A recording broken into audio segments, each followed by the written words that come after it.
Hey guys, today I'm doing this video. This is another repeat video. I pulled the original.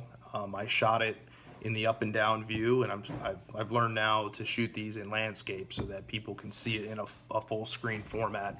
I'm still learning the video game and working on editing and learning how to do all that. So the video was about what I carry on my person on a day-to-day basis as a service technician. This would be completely different if I was an installer or in some other aspect of the trade. But for service, this is what I prefer to carry besides a tool bag.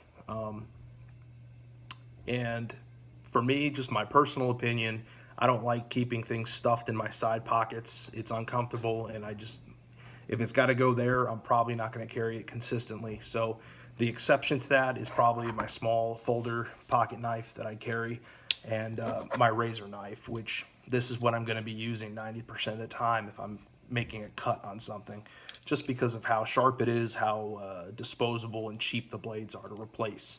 I'd rather not be cutting boxes and stuff like that with a pocket knife and jack up the blade and wear it out. This is probably the most obvious thing to any technician, is to carry a decent pen. This is going to be a very personal choice, obviously. For me, it's the Pilot G2. To me, this is the best writing pen I've ever come across, and for the price point. So this is what I'll carry usually, along with a Sharpie.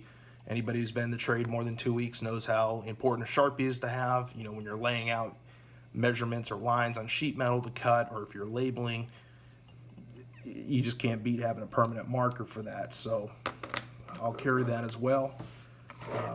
I'm also, again, if I was an installer, I'd probably carry around a full-size 16, 25-foot tape measure in my back pocket, but I don't really need that all day. So for me as a tech, I'm going to carry something like a 6-inch steel rule that fits in my shirt pocket. This is perfect for most of the time when I'm measuring. It's going to be small measurements for whether it's pipe diameters or something of that nature. I do have a tape measure in my bag if I really need it, but this I'll carry with me.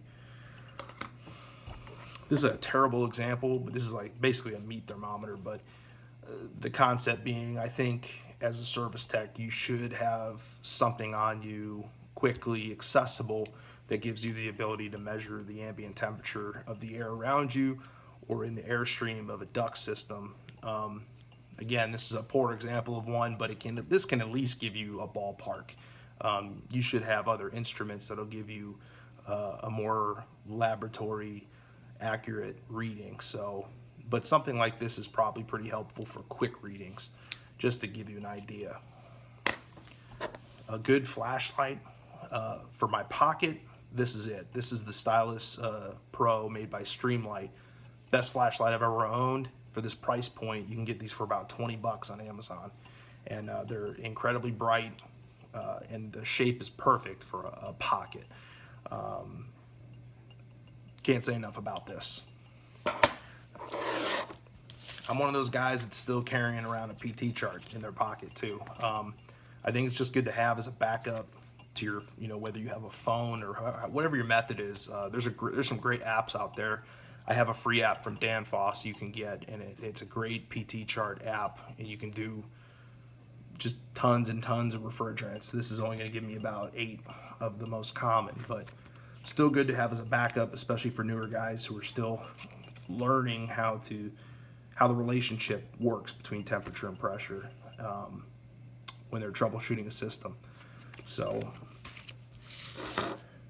last thing I'm going to be carrying on a daily basis is my Leatherman. This will be on my belt. This is the Leatherman Wave,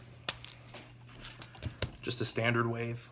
The only difference that I made to it was buying this larger case. This larger case accommodates the expansion pack of bits that the Wave can hold. Anybody with a Wave knows it has the small receiver here for screwdriver bit, which it comes with, but this gives you a couple dozen more sizes, and as well as hex head drivers. So it's a great thing to have. I also, in this side pocket, it's missing. I need to buy another one, but they make an extension for the Leatherman, and it fits here. It gives you about 4 inches. What I love about it is that the receiver on the end for the bits is a 1/4 inch nut driver. So you've now got all the tools of a Leatherman plus a 1/4 inch nut driver.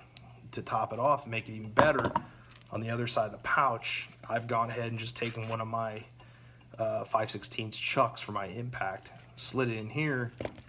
The 1/4 inch end of this will go into the end of that extension. So you now have the ability to, on your belt, always have the ability to open most standard panels or doors on HVAC equipment if you don't happen to have your tool bag on you. So it's a great addition to your everyday carry for service work. And right about there does it. I like to keep it pretty light. Most anything else I need is going to be in that go bag that I did in the last video. So again, this is all real personal opinion. Obviously everybody's going to have their own way of doing it, but I like to do these types of videos to kind of, this is how I watched videos like this when I was coming into the trade, to just get the creative juices flowing on what I wanted to do for myself that would work the best. So hopefully this gave you guys some ideas if you didn't already have an established loadout that you like to carry on a daily basis. So thanks for watching, and I'll see what I can get up here soon. Thanks again. Have a good one.